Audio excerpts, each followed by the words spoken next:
dan kelihatannya akan terjadi sekarang. Kenapa stagnasi?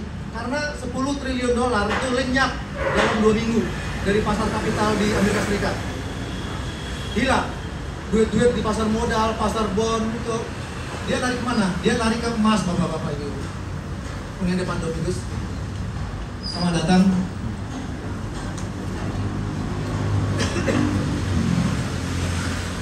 Selamat datang. Kajian sebentar.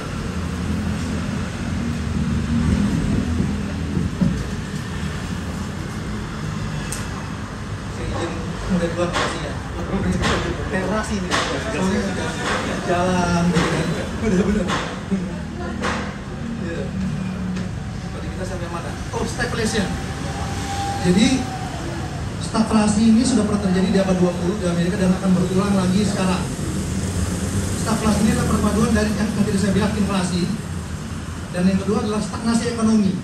Dari mana stagnasi ekonomi? Ini adalah terjadi hilangnya menguap dana 10 triliun dolar di pasar modal Amerika Serikat, di pasar bond, pasar sahamnya, di pasar. Kemana larinya? Sebagian besar dia ke emas, ke perak. Karena apa? Karena pasar membaca bahwa ini Trump kembali kepada merkantilisme. Ini tadi saya cerita di awal, kan seperti Melani bilang dia nggak paham ini ilmu ekonomi apa, sehingga saya harus bugara begitu kan dia bilang kan. Terus urusan saya bisa bilang kawan-kawan, ini sebenarnya ada ilmu ekonomi politiknya, namanya merkantilisme. Iya. Jadi bagaimana sebuah ilmu ekonomi yang penting gua untung, yang penting gua trade surplus, yang penting emas perak datang mengalir, kan sudah mengalir tuh ke Amerika di emas. Orang beli emas, ya kan? Sudah mengalir. Apa yang dilakukan Trump, dia ingin membeli emas. Tapi BRIC dia tidak mau kalah, dia sudah membuat bank-bank emas untuk sebagai apa namanya? Basis dari sebuah entahlah itu kita diskusi. Jadi yang namanya perang tarif ini secara ekonomi akan menimbulkan stagflasi. Dan ini bukan cerita ekonomi, tapi ini gosip di kalangan pemain saham, ada di sosmed juga. Jadi ternyata Trump ini melakukan kejahatan ekonomi sengaja. Karena apa? Karena keponakannya atau mantu ya, Jared Kushner itu sudah beli shorting saham. Apa artinya shorting? Shorting itu mungkin di Indonesia belum legal ya, tapi di bursa saham asing itu umum. Jadi kita bertarung pada jatuhnya saham. Kita bertarung untuk kekalahan, bukan untuk menang. Ada nih di bursa saham namanya shorting, dan itu pasar yang sangat besar. George Soros itu pemain di pasar saham ini, dia melakukan shorting besar tahun 97 atas kejatuhan nilai tukar rupiah, won segala macam itu Soros yang jadi kaya raya karena melakukan shorting terhadap mata uang Asia, itu Soros tahun 97. Shorting ini umum. Infonya yang sekarang lagi shorting dan sudah untung besar triliunan dolar adalah ke mantunya Donald Trump, namanya Jared Kushner. Dan ini sudah dibagi-bagi semua di kalangan oligark. Jadi yang tadi 10 triliun bilang itu tetap ada menang sedikit. Kelompok oligark Amerika yang mereka memain-mainkan pasar saham demi keuntungan sesaat ya, bukan sesaat juga, mungkin buat keturunannya bisa 10 turunan kali itu duitnya, karena triliunan dolar pasti itu untuk kelas-kelas Donald Trump. Jadi kan kemarin ada yang menyangka George Soros melakukan shorting terhadap Indonesia lagi nih, karena kan katanya ada info Soros membiayai gerakan dan jatuh dan dia main di saham, kira-kira gitulah, dapat duit shorting. Ternyata ada shorting yang lebih besar, mantunya Donald Trump, Jared itu. Nah ini perlu kita verifikasi, tapi ini permainan legal di sana. Jadi bukan nggak mungkin ini dilakukan, mungkin tapi menggunakan rekening dari misalkan tempat-tempat yang surga pajak lah di daerah-daerah Karibia di situ, gitu. Itu satu. Dan yang kedua, soal perang tarif antara Cina dan Amerika kan sudah ronde 2 sebenarnya. Kan mereka duluan tahun 2018 sendirian. Nah sekarang rame-rame gitulah kira-kira kan. Ini pemenangnya pasti Cina. Kenapa? Kan kita bicara perang pasti ada yang menang. Kenapa Cina menang? Karena sudah dianalisa baik-baik, yang namanya warga Amerika itu suka berutang. Utangnya banyak banget, kartu kredit, apa bond. Tahu nggak 40% utang bondnya Amerika itu siapa yang miliki? Itu petani-petani Cina. Petani Cina yang punya. Kapanpun mau mereka tarik itu goyang pasar bond Amerika itu. Ini sudah ada 40% itu dimiliki oleh petani-petani Cina. Dan barang-barang yang ada di Amerika itu di kalangan bank sentralis atau namanya di orang-orang dekatnya itu sampai ada sebuah istilah namanya China price atau harga Cina. Apa maksudnya? Jadi di kalangan manufaktur bawah itu, sub-vendor itu ternyata istilah China price itu adalah istilah untuk lo harus bisa menjualnya dengan harga China price. Artinya lo bisa menjualnya dengan harga murah. Jadi dia sudah menjadi bahasa. Istilah harga Cina, China price itu sudah menjadi bahasa di Amerika. Artinya apa? Sebegitu ketergantungannya manufaktur Amerika terhadap Cina. Barang-barangnya di Amerika itu kebanyakan sudah dari Cina. Dan tidak ada yang bisa mengalahkan Cina sebagai pusat manufaktur dunia di era ini. Itu sudah kejadian. Bolehlah Amerika abad 20, Inggris abad 19, tapi abad 21 ini Asia, ya Cina, Vietnam, dan kita lah harusnya ya. Jadi memang kita harus ambil kesempatan ini dengan baik. Tadi Pak Mono bertanya nih, apa langkah yang bisa kita ambil ya kan? Sebenarnya kalau melihat data ASEAN ya, dan semua negara ASEAN, semuanya positif neraca perdagangan dengan Amerika Serikat. Cuma satu yang negatif, namanya Singapura. Paling kecil. Paling tinggi siapa? Vietnam, Pak. 23 miliar dolar. Vietnam. Atau 230. Pokoknya dia itu nomor 1 lah. Indonesia nomor 6. Habis. Makanya kan ini kan Cina kan baru saja siapa si Jinping ya melakukan kunjungan untuk ke Vietnam kemana. Ini karena itu. Karena Amerika tuh sangat mengalami defisit neraca perdagangan barang ya dengan Vietnam, Kamboja, Thailand, kita. Yang negatif dengan Amerika itu cuma Singapura. Gitu. Makanya dia paling kecil 10% kan karena tarifnya kan. Pada era terjadi perang tarif di sejarah dunia yang tadi saya ceritakan abad 18 itu terjadi resesi. Pabrik-pabrik tutup, pengangguran di mana-mana, kemiskinan meningkat. Itu terjadi di setiap perang tarif di zaman apapun, di abad 19 kah, 18 kah, atau di zaman ini akan terjadi resesi. Kita harus siap menerimanya. Akan ada penutupan pabrik-pabrik, akan ada PHK massal. Lembaga seperti Celio sudah memperkirakan ada sekitar 1,5 juta orang terdampak. Artinya mungkin PHK-nya barang-barang 400.000, tapi kan dikali 3,5 kan? Karena kan ada anak, istri, segala macam. Jadi 1,5 juta orang akan terdampak. Solusi dari Presiden Prabowo, dia membuat Satgas PHK, ada bersama teman-teman dari buruh juga. Tapi kami rasa pun itu akan kurang bisa menanggulangi dari dampak ini. Banyak banget orang jarang pekerjaan. Gimana caranya? Siapa yang akan menghadirkan pekerjaan itu, ya kan? Tiba-tiba kita melihat ada kabar buruk lagi apa? LG atau apa ya? Yang Korea yang batal invest 150 itu. LG ya? LG batal invest karena Kementerian SDM katanya. Saya nggak tahu ada apa. Apa mungkin yang diminta terlalu besar? Saya nggak tahu nih. Apa kenapa si kepala BKPM bilang LG hengkang karena Kementerian SDM? Tolong itu di-cross-check lagi tuh apa investor terlalu besar gimana tadi enggak. Tapi ini bahaya nih karena modal investasinya sekitar 130 T, 130 T. Itu banyak banget itu. Itu dikalikan 4. Waduh, 50 T itu jadi berputar, aset pengalinya tinggi, mungkin ada pertumbuhan ekonomi 0,3% mungkin. Itu pasti lah.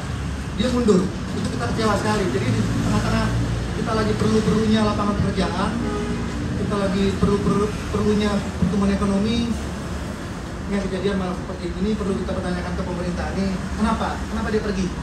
Apa yang salah dari kita?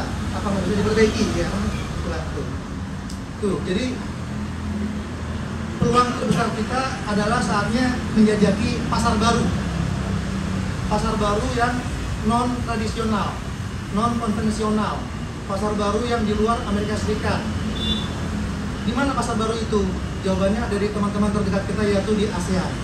Karena saya sudah komunikasi dengan pihak kedutaan Malaysia, mereka sangat berharap, mereka itu kekurangan tenaga ahli, bapak-bapak. Jadi mereka tuh lagi bertumbuh. Jadi di per kapita, saya ambil contoh Malaysia ya. Jadi di per kapita Malaysia itu udah 12.000, sudah masuk negara maju dia. Sudah, kita ini masih 4 ribuan, masih sepertiganya, masih anak jauh lah. Dan mereka ini perlu tenaga ahli. Satu, mereka ekonomi bertumbuh, tapi kurang orang, kira-kira gitu. Mereka sudah mulai masuk penyakit negara maju ya, apa kayak seperti di Korea, seperti di Jepang, di mana anak-anak mudanya sudah mulai enggan untuk apa namanya punya anak gitu kan. Itu sudah mulai penyakit itu penyakit negara maju. Mungkin kita pun akan gitu nanti, tapi karena kita masih negara miskin 4 ribuan, masih jauh sepertiga dari negara maju. Malaysia perlu tenaga ahli. Kita banyak banget tenaga ahli. Perusahaan kita banyak yang kerja malah pada ngelamar jadi apa namanya pasukan oranye gitu. PPSU. Suruh kerja di Malaysia. Malaysia juga perlu lahan untuk pengembangan sawit mereka ya. Itu ntar kita bisa bicarakan lah. Tapi intinya setiap negara-negara di ASEAN ini banyak keperluannya, banyak calon-calon pasar baru. Itu yang perlu kita jajaki, kita perlu tembus, kita aktifkan para diplomat kita, orang-orang di Kemenlu, di kedutaan-kedutaan di ASEAN, di negara BRIC, negara BRIC. Saatnya menjajaki pasar-pasar baru, bila pasar lama tertutup. Itu aja kalau dari saya. Nanti mungkin kita bisa lanjutkan diskusinya. Ini sudah terlalu panjang, mohon maaf. Nanti kita bisa lanjutkan. Terima kasih atas kesempatannya. Selamat sore.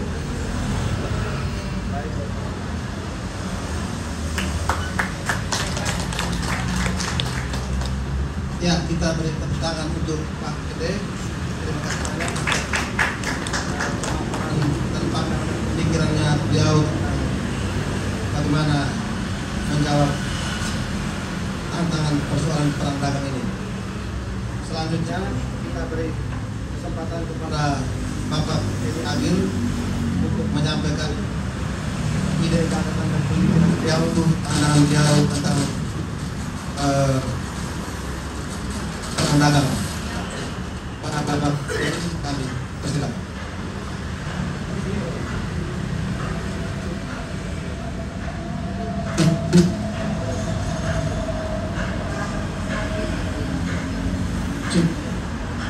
Baik, terima kasih. Bismillahirrahmanirrahim. Assalamualaikum warahmatullahi wabarakatuh. Ya, sejahtera. Terima kasih, Bung Korno. Jadi sebetulnya saya melihat soal perang dagang dan perang tarif ini adalah sebetulnya sebuah momentum penting, gitu ya. Sebuah momentum penting bagi kita sebagai orang Indonesia untuk melihat bahwa sebegitu kompetitifnya percaturan perdagangan dunia hari ini. Kira-kira begitu. Bagaimana hal-hal yang berkenaan dengan sumber daya menjadi sangat penting. Hal-hal tentang penguasaan sumber-sumber ekonomi menjadi sangat penting. Hal-hal yang berkenaan dengan hajat hidup orang banyak, hajat hidup dunia, misalnya pengelolaan kesediaan sumber daya pangan misalnya, sumber daya air, sumber daya mineral, termasuk hal-hal yang berkenaan dengan uji kompetensi dan uji bagaimana kemudian bisa menyelaraskan dan juga mengelola hal-hal yang bersifat menyangkut kehidupan orang banyak secara keseluruhan. Ini menjadi satu hal yang sangat fundamental dan sangat mempengaruhi pola pikir dan sangat mempengaruhi kehidupan kita di Indonesia dalam berbangsa dan bernegara. Ini hendaknya menjadi satu acuan penting yang kemudian mendasari cara pikir kita semua. Bagaimana kemudian kita selayaknya hidup berbangsa dan bernegara. Kenapa saya bicara hal yang demikian? Karena ini sebetulnya hal yang sangat penting di dalam kehidupan kita. Ini betul-betul satu hal yang saya pikir cukup monumental, ya. Hal yang kemudian ini sebetulnya harus bisa menjadi sebuah, kalau dalam psikologi saya itu seperti kayak rangsangan gitu ya. Ini harus jadi sebuah pemicu, ini jadi sebuah pemantik bagi kita untuk kita berbenah, sebetulnya seperti itu. Kenapa? Karena ini sebetulnya menyangkut kepada hal yang berkenaan dengan yang pertama itu adalah hal-hal yang bersifat fundamental. Apa itu fundamental? Fundamental itu adalah bagaimana sirkulasi dari hulu ke hilir yang sudah pernah kita jalani misalnya. Kedua adalah soal tentang proteksi. Ya, proteksi ini menjadi sangat penting. Bagaimana kemudian kita bisa melindungi siapa? Melindungi kita. melindungi kita sebagai sebuah bangsa. Karena apa? Karena pada gilirannya semuanya ini menyangkut kehidupan kita dalam keseharian. Artinya di sini sebetulnya negara itu kan sebagai hal yang kemudian memayungi, mengelola, mengarahkan, memaintain, memanage, mengelola, dan pada gilirannya kemudian kalau dalam bahasa saya itu menginfluence, menularkan, memberikan, kemudian menjaga regulasi, bahkan sampai dengan fungsi, bahkan jadi sebuah akibat yang seperti apa. Tadi disampaikan dengan gede itu saya pikir sudah sangat praktis, ya, sudah sangat teknis gitu. Tapi sebetulnya saya mau masuk dalam hal yang lebih fundamental ya, karena kebetulan saya memang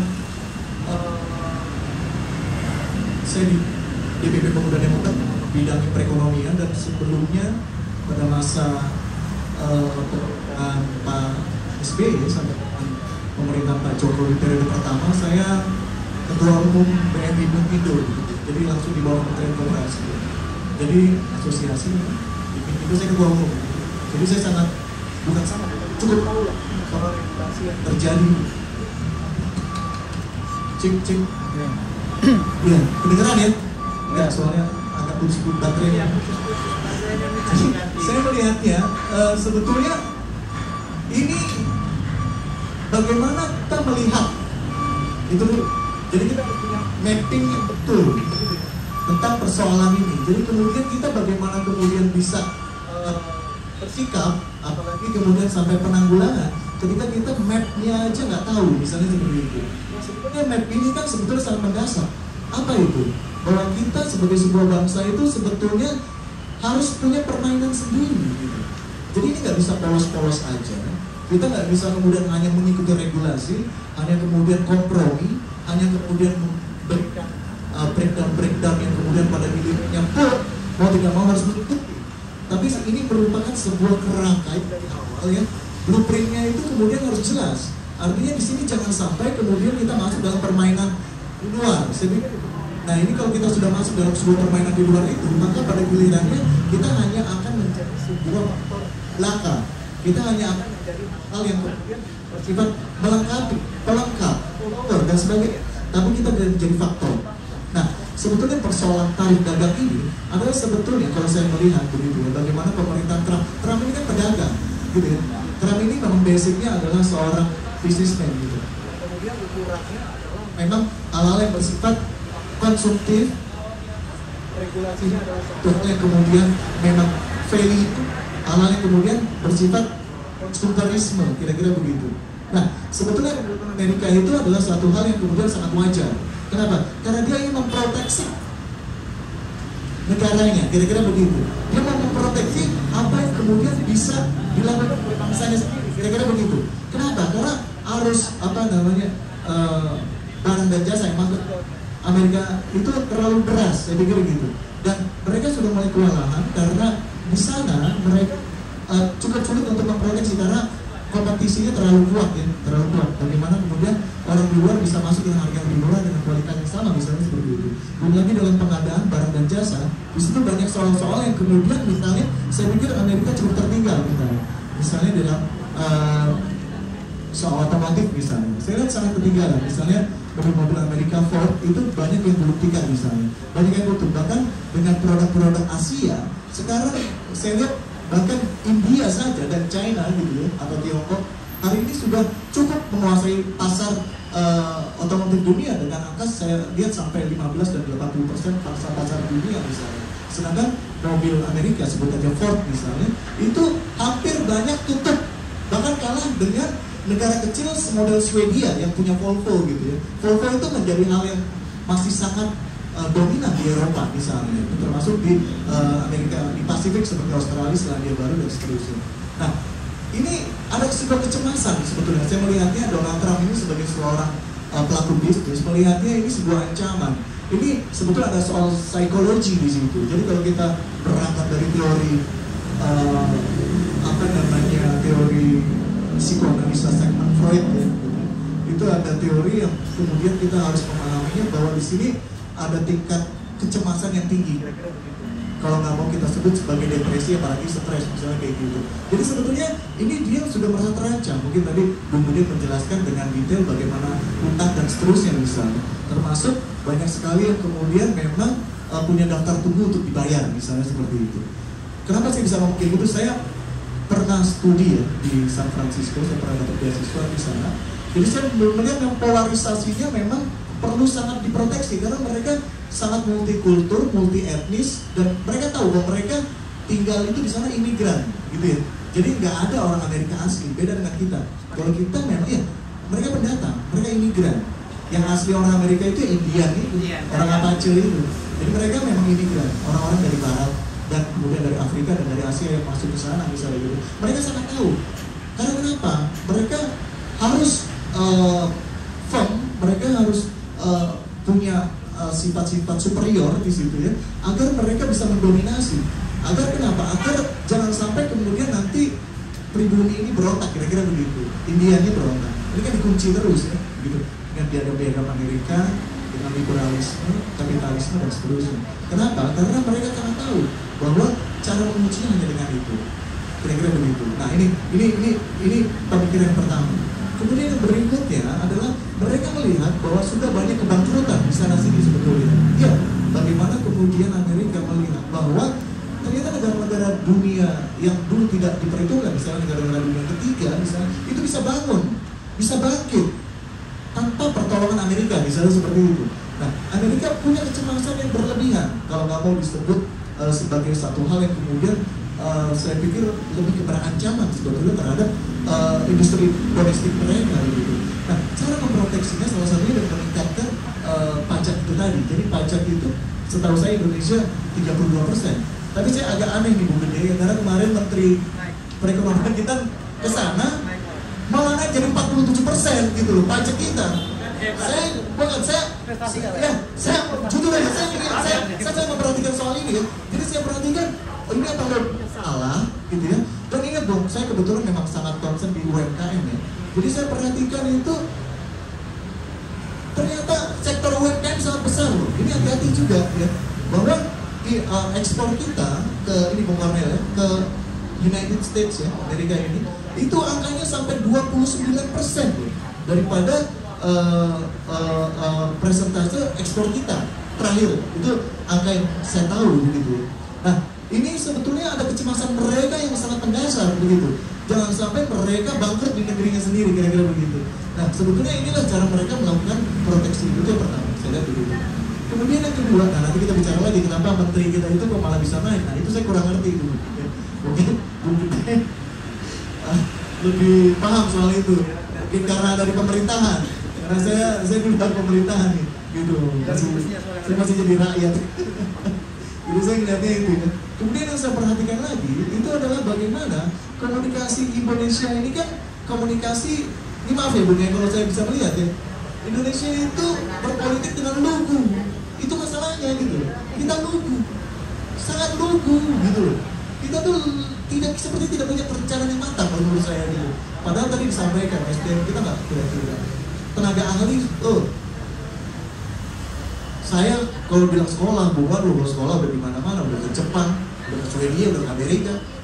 Tapi ya gitu. Memang saya lihat memang nggak tahu ya. Memang inilah negeri kita gitu. Jadi kita memang harus make sure lah, kira-kira harus survive sendiri kira-kira begitu. Ya, ini kenyataan ya.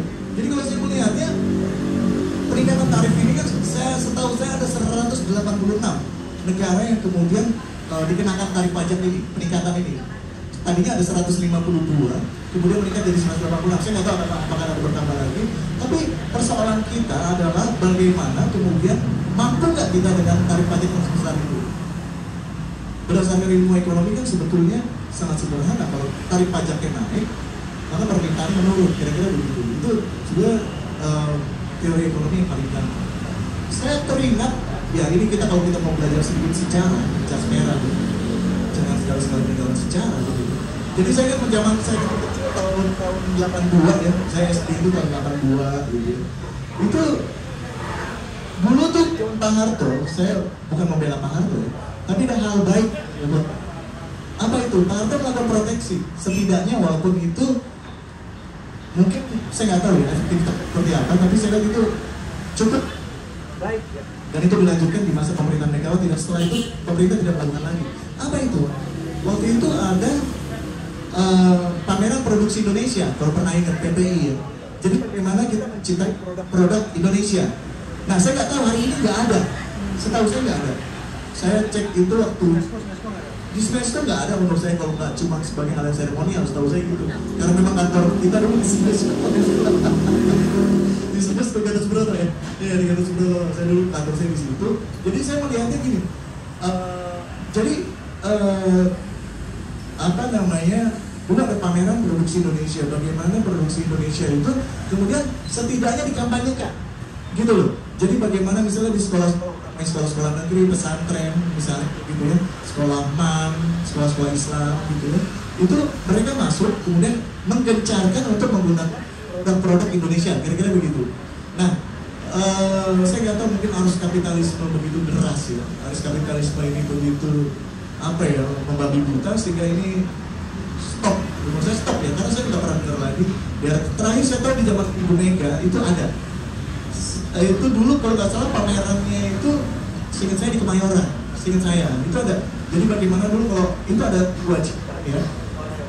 Jadi kuliah teman-teman mahasiswa, kemudian SMA, SMP, SD itu wajib untuk hadir, datang gitu ya. Dan itu difasilitasi oleh negara untuk tahu, oh Indonesia sudah punya mesin untuk potong padi nih, misalnya kayak gitu. Dan wajib pakai minimum KUD, misalnya kayak gitu. Oh Indonesia sudah punya pasta gigi yang buatan orang Klaten, misalnya kayak gitu. Oh Indonesia sudah bisa punya alat pemecah kaca kedelai, misalnya kayak gitu. Oh Indonesia sudah bisa bikin pulpen, misalnya. Oh Indonesia bisa bikin produk sepatu dan itu dipakai dan seterusnya. Nah ini saya pikir itu adalah bentuk proteksi. Ini contoh ya, example, just for example gitu, cuma contoh. Jadi itu adalah bentuk bagaimana sebetulnya kita harus melindungi industri domestik kita, ya. Jadi gini loh, saya ingat ya, itu ada lagunya begini, seingat saya ya, kalau zaman-zaman itu. Aku cinta, semua cinta, buatan Indonesia. Itu saya ingat banget itu. Dan itu kelihatannya, tapi karena dulu memang TV-nya baru satu, itu baru TVRI, jadi kita pasti nonton dong. Jadi zaman itu ya, saya ingat tuh, saya SMP tahun 88 ya, saya SMP. Itu saya sekolahnya negeri ya, jadi wajib datang sampai SMA. SMA kebetulan saya di Jogja, jadi udah nggak ikut gitu ya. Karena saya SD, saya di Jakarta, SMA saya di Jogja waktu itu. Jadi begitu. Nah, maksud saya, kita udah meninggalkan ketergantungan kita terhadap asing. Ini penting ya. Tadi apalagi tadi Bung Antun, saudara saya, kawan saya di sebelah kanan, bicara bagaimana tadi soal Bung Karno gitu. Bung Karno itu kan bicara soal kedaulatan, bicara soal berdikari, soal kepribadian. Saya pikir ini hal yang monumental, dan saya pikir ini mungkin hari ini kita bisa mulai mengejawantakan itu dalam bentuk yang lebih firm ya, menurut saya ya, gitu. Saya tahu nih, Bung Antun pegiat sosial betul gitu, bidangnya soal-soal yang berkaitan dengan hajat hidup orang lain dan kebudayaan. Jadi maksud saya sebetulnya proteksi terhadap kegiatan perekonomian domestik ini yang kemudian negara harus hadir. Ya, itu fungsi negara harus hadir. Negara nggak bisa kemudian hanya apa ya? Negara nggak bisa kemudian hanya menonton, melihat begitu. Apalagi maaf ya, kita sering lihat negara sering seperti salah punya kebijakan, terutama di masa lalu. Saya pikir itu. Tapi jadi kalau tadi ditanya, bagaimana dengan pemerintahan Pak Prabowo? Jadi kalau saya melihatnya ini sebenarnya sebuah PR ya buat Pak Prabowo ke depan sebagai kepala pemerintah dan kepala negara. Sebetulnya bagaimana Pak Prabowo itu kemudian bisa betul-betul kemudian melihat ini dengan kacamata yang objektif, kira-kira begitu. Jadi bagaimana kemudian jangan sampai bias ya. Kemudian ukuran-ukurannya digunakan betul gitu ya. Karena kadang-kadang kita memang karena terjebak dalam sebuah pemikiran-pemikiran yang sempit. Jadi ada yang memang bisa, tapi ada yang seolah bisa atau pura-pura bisa. Nah, ini dong masalahnya Bu. Jadi kalau bisa beneran nggak apa-apa, tapi kalau seolah-olah bisa, nah ini. Atau pura-pura bisa. Atau memang nggak bisa, tapi katanya bisa. Nah ini yang jadi soal lagi, kira-kira begitu. Jadi saya pikir saya pernah ngobrol ya sama seseorang ketahuan gitu ya. Kira-kira Indonesia bisa nggak sih bikin mobil sekelas mobil Camry, Toyota Camry dulu? Aduh, Bu Deni, karena saya nggak sekolah teknik ya, saya psikologi dan sekolah ekonomi gitu. Iya, jadi saya gitu, dia bilang kayak gitu. Bikin pesawat jet, pesawat Sukhoi F-16 bisa. Bisa jawabnya.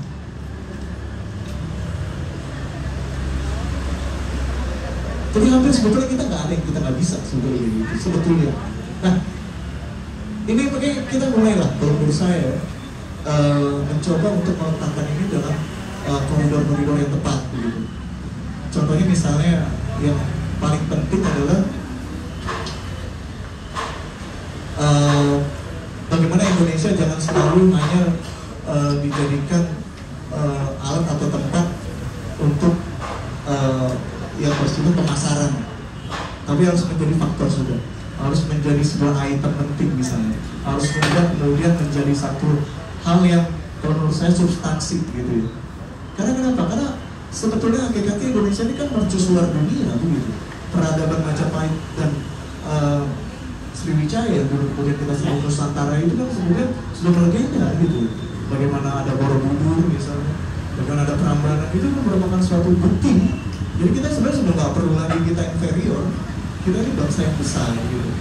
Jadi mungkin itu pengantar dulu dari saya, mungkin kira-kira begitu. Jadi harapan saya, saya sudah bisa cerita yang lebih banyak, tapi mungkin nanti ada Minggu sudah sampai. Ini luar biasa, dia jauh lebih hebat dari saya. Jadi saya pengen ya, Bung Antun ya, sebagai kawan saya. Jadi kalau saya pikir harus ada gerakan serius, Bung. Jadi kita nggak cuma dalam hal-hal yang bersifat diskursus seperti ini, tapi iya, karena berhentilah berpolitik dengan lugu Indonesia ini. Indonesia ini harus kemudian berpikir dengan sebuah strategi, harus punya keberanian, harus kemudian gue maunya begini, lo gak mau gue ambil nih, harus apa? Jangan, ya udah deh, gak apa-apa deh, udah itu. Nah, saya pikir Pak Prabowo harus punya keberanian itu, karena Pak Prabowo ini kan baru deh. Saya pikir kesempatannya juga masih banyak dan masih ada. Saya pikir kita harus optimis lah, bagaimanapun itu kan presiden kita gitu ya, Presiden Republik Indonesia. Jadi kita harus sebetulnya harus masuk dalam pasar-pasar kita masing-masing agar dominasi Indonesia itu pada akhirnya kelihatan. Jadi kalau saya melihat Februari saya kedatangan duta besar Belanda untuk Indonesia, saya ngobrol gitu. Jadi dia bilang begini sama saya, Bung Adil, dengan menerjemah tentunya karena saya nggak bisa bahasa Belanda, dia bilang Indonesia itu adalah pengemis dengan rantang emas, itulah Indonesia. Tapi bisanya yang ngemis, tapi ngemisnya yang dipakai rantang emas katanya. Ini loh, minta apa? Kali ini rantang itu emas. Itu dia bilang. Subhanallah. Jadi maksud saya pikir makanya saya baru 2 hari yang lalu di kontak Bung Antun ya untuk mengisi acara ini. Saya sangat tertarik karena memang bicara soal ekonomi dan penting sekali, apalagi saya tahu nih kawan-kawan pembicara saya orang-orang hebat. Kebetulan waktunya saya bisa karena besok lusa sampai Senin saya nggak bisa. Jadi saya khususkan memang gitu. Dan harapan saya kita harus punya poin-poin yang penting ya dan benar-benar berguna. Apalagi sekarang banyak kawan-kawan kita orang muda di pemerintahan Pak Prabowo. Jadi kita harus kuatkan betul ya, dan ini saya pikir harus berhasil. Kalau nggak berhasil kacau betul ini. Karena kenapa? Karena nilai tukar kita udah anjloknya setengah mati, gitu ya. Emas sudah sangat mahal, gitu ya. Ini inflasi, mending kalau inflasi, kalau deflasi gimana kan kira-kira gitu. Ini kawan saya Bu Saleh udah nggak bisa pulang ke Banten. Jadi saya pikir ini udah krisis ini. Jadi saya pikir harus punya gerakan-gerakan serius. Mungkin itu, terima kasih. Baik, kita amal untuk Pak Dendagil.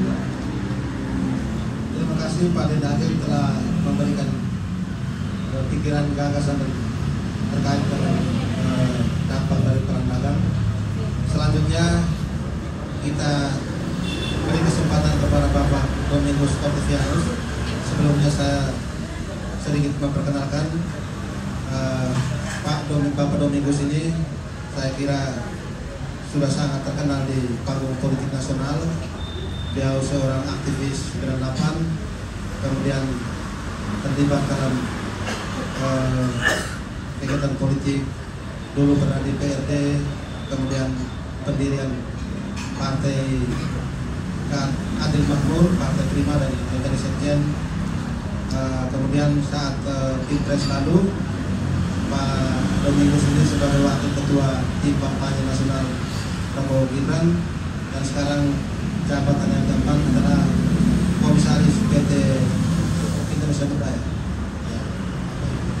Selanjutnya kita beri kesempatan kepada Bapak Domingus untuk menyampaikan pikiran-pikiran, gagasan dan ide terkait dengan perangkatan.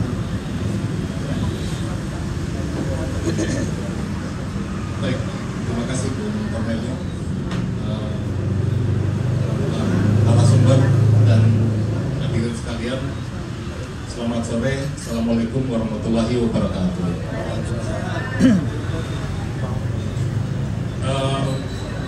Memperhatikan perang dagang ini mungkin dalam satu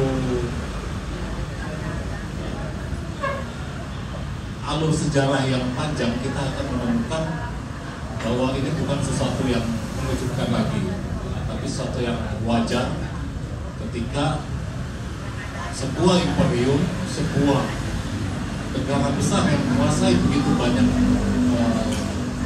wilayah perekonomian dan juga politik dan militer di dunia ini sedang dalam decline, sedang dalam kejatuhan. Artinya di sebelum periode pada masa lalu yang kita menyaksikan dalam sejarah dunia, banyak imperium yang naik dan jatuh, imperium yang naik dan jatuh. Dalam fase kapitalisme ada imperium besar ya, seperti dulu VOC ya, pernah menjadi raja di dunia dalam merkantilisme, itu diganti oleh Inggris sebagai imperium yang dianggap tidak pernah ada matahari terbenamnya, karena begitu satu daerah itu matahari terbenam, di daerah itu pula sudah ada daerah jajahannya. Jadi di seluruh lingkaran bumi ini ada daerah jajahannya Inggris. Itu pun dia tenggelam pada akhirnya di tahun setelah Perang Dunia Pertama. Dan begitu Perang Dunia Kedua selesai, muncullah Amerika sebagai imperium baru. Dan imperium baru ini ternyata dalam perjalanannya di titik sekitar krisis tahun 2008, krisis 2007-2008, ya waktu itu saya masih sama-sama dengan Bu Gede, kami masih sering bicara dan kami melihat bahwa inilah yang baru sudah muncul. Dunia sudah berganti rupa. Kita mengutip terjemahan dari lagu internasional yang diterjemahkan Ki Hajar Dewantara. Dunia sudah berganti rupa untuk kemenangan kita, kata Ki Hajar Dewantara menerjemahkan lagu internasional itu. Jadi waktu itu kita sudah mengatakan di 2008 dunia sudah berganti rupa. Muncul China atau Tiongkok, muncul Rusia, muncul India, muncul Amerika Latin yang bergejolak menjadi satu tanda-tanda tentang perubahan zaman itu. Dan pada hari ini, di titik ini, kita melihat perubahan zaman itu sudah sampai pada ujungnya, sudah mencapai pada klimaksnya. Dan sang imperium ini seperti sedang mengeluarkan cemiti terakhirnya untuk mencambuk dunia, mencambuk siapapun. Kalian ayo menghadap sini, datang ke sini. Ini saya kasih tarif, saya kasih cemeti ini. Kalian mau negosiasi apa sama saya? Ayo kita nego. Jadi dia cemeti dulu baru nego. Jadi memang ala-ala mafioso gitu. Hantam dulu baru ngajak dialog gitu, ngobrol. Kira-kira mau jadi gimana? Kalau salah-salah ngobrol bisa naik lagi malah tarifnya. Kurang lebih gitu. Udah naik. Iya. Nah, cuma kan ada satu yang melawan imperium ini. Yang lainnya kan ikut semua nih. Dan 70-an datang, negara datang ke sana menghadap, ya kami siap nego katanya. Nah, hanya satu yang melawan, namanya Tiongkok. Nah, ini memang kekaisaran besar juga dulunya gitu. Dan mereka punya peradaban yang sangat panjang, dan mereka melawan, mereka bahkan balas mencemeti Amerikanya. Bukannya tunduk, datang nego tapi dia balas matematik. Kamu kasih tarif begini, saya balas tarif begini. Naikin lagi 124, dia balas lagi 80-an. Naik lagi sampai berapa, dia balas lagi. Sampai Donald Trump-nya pusing sendiri. Akhirnya ya melunak juga gitu. Nah, kenapa situasi seperti ini bisa dihadapi? Saya pikir memang dalam perjalanan sejarah dunia, perjalanan peradaban dunia, itu yang namanya kemajuan itu tidak terhindarkan, hanya bisa diatasi, hanya bisa diselesaikan, hanya bisa ditarik mundur lewat kebinasaan, lewat perang dan pemusnahan, itu yang bisa. Tetapi ketika tidak ada hal-hal yang seperti itu, maka dunia ini akan terus bergerak maju, terutama dalam hal temuan-temuan sains, teknologi yang itu sangat mendorong kemajuan ekonomi. Nah, imperium lama yang namanya Amerika Serikat ini memang tidak atau sudah lebih dari 50 tahun ya, meninggalkan yang namanya sains dan teknologi untuk kemajuan industrinya. Sekali lagi, sains dan teknologi untuk kemajuan industrinya. Itulah kenapa Tiongkok sebaliknya, dia menggunakan sains dan teknologi untuk kemajuan industrinya. Dia bisa menguasai 35% dari produk, output produk manufaktur dunia. 35% produk ya, output manufaktur dunia itu dihasilkan oleh Tiongkok. Jauh lebih besar atau masih lebih besar dibandingkan 10 negara lain yang berada urutan di bawahnya, 2-11. Amerika Serikat berada di urutan kedua, hanya sanggup menyambung menyumbang 11% dari produk manufaktur dunia. Kenapa itu bisa dicapai? Karena dia fokus pada industrialisasinya, bagaimana memajukan industri-industrinya.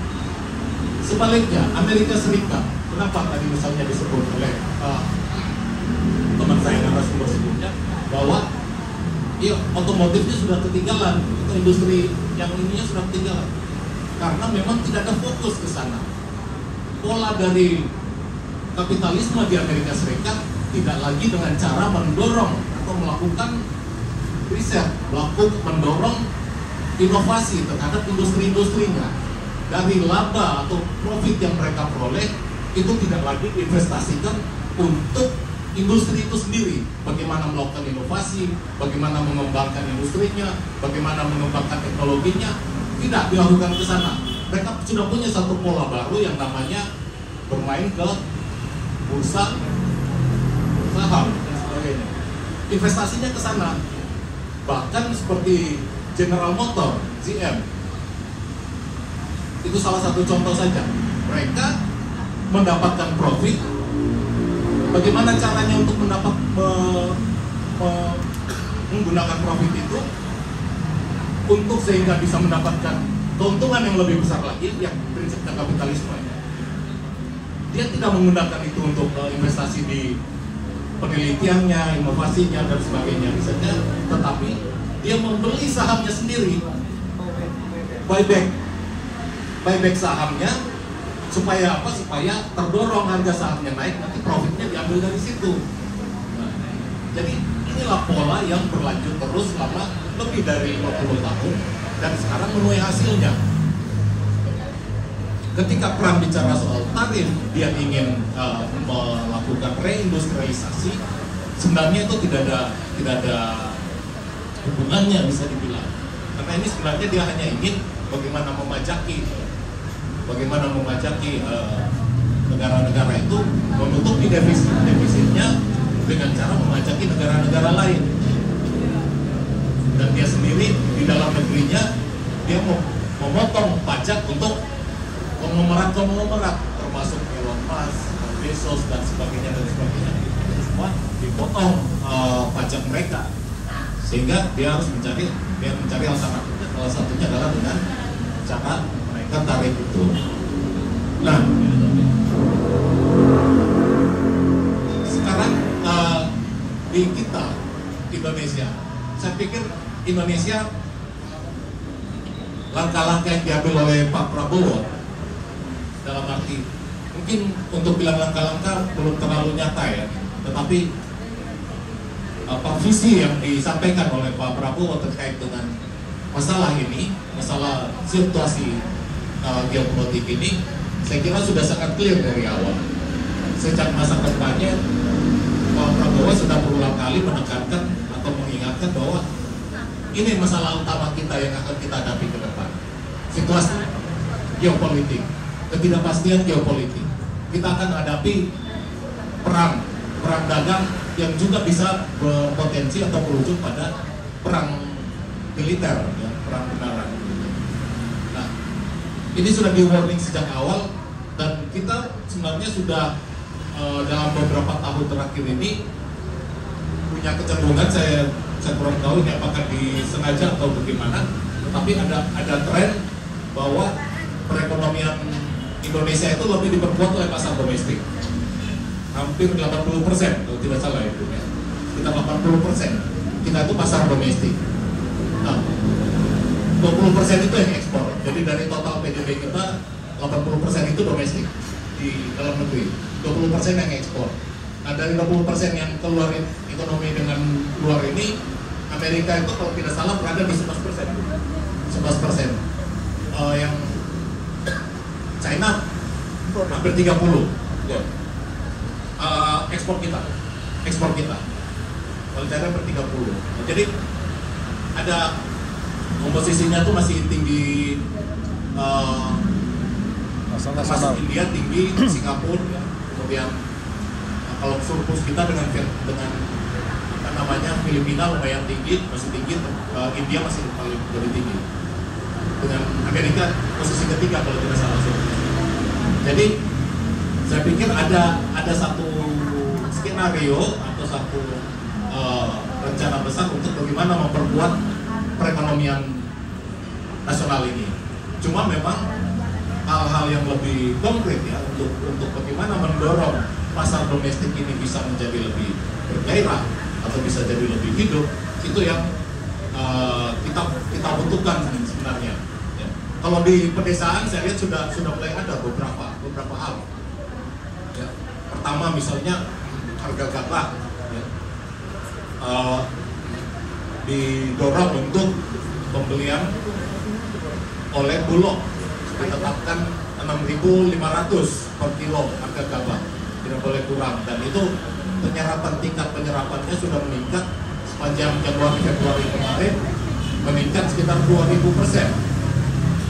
Penyerapan gabah petani oleh Bulog meningkat 2000%. Artinya perekonomian desa ini lumayan, walaupun belum merata di banyak tempat, masih banyak masalah. Masih ada yang masih 6.200, ya. Ada yang masih terpaksa jual atau pulang bahkan dengan harga yang lebih rendah lagi, itu ada. Nah, tetapi mulai ada kebijakan yang mengarah ke sana. Nah, kemudian yang penting lagi tapi masih belum realisasinya itu Koperasi Merah Putih itu. Saya pikir nanti kalau realisasi uang yang beredar di desa akan lebih tinggi lagi. Nah, yang penting menurut saya di kemudian itu diterapkan di kebijakan bagaimana mengarahkan instrumen perbankannya ini. Mungkin Bung Gede nanti lebih paham soal perekonomiannya ini. Apakah kita bisa gitu ya mengatur kalau misalnya industrialisasi, pengalaman industrialisasi di berbagai negara, termasuk di Amerika Serikat sendiri di periode abad 19, itu adalah perbankan memang diarahkan untuk mendukung industri. Mendukung industri, caranya mana? Berikan pinjaman semudah mungkin, dengan bunga serendah mungkin pada semua yang mau mendirikan industri. Itu caranya melakukan industrialisasi. Nah, yang terjadi dalam mindset ekonomi neoklasik atau pasca Perang Dunia Kedua ini kan berbeda. Sebaliknya, industri itu melayani perbankan. Bukan perbankan melayani industri, tapi industri melayani perbankan. Jadinya banknya tambah kaya, ya, pemilik kapital finance yang ditambah makmur, industrinya megap-megap terus. Deindustrialisasi terjadi di mana-mana, bukan hanya Indonesia, Amerika juga deindustrialisasi, Jerman juga deindustrialisasi, Prancis juga deindustrialisasi, Inggris juga. Yang industrialisasi hanya China gitu. sama Vietnam. Vietnam sudah 38% sumbangan mereka ya. Sumbangan industri manufaktur untuk PDB dan 28%. Besar, 38%, sorry. 38%. Indonesia masih 18%. Indonesia masih 18%, Vietnam itu sudah 38%. Jadi sudah lebih dulu menjadi negara industri kelihatannya mereka. Nah ini bagaimana ditanya? Penting sekali soal perbankan ini. Nah ini ketika dihimpun bank-bank himbara ini ke dalam Danantara dan sebagainya, apakah ini juga menjadi satu strategi? Saya harap begitu, atau kita harap begitu.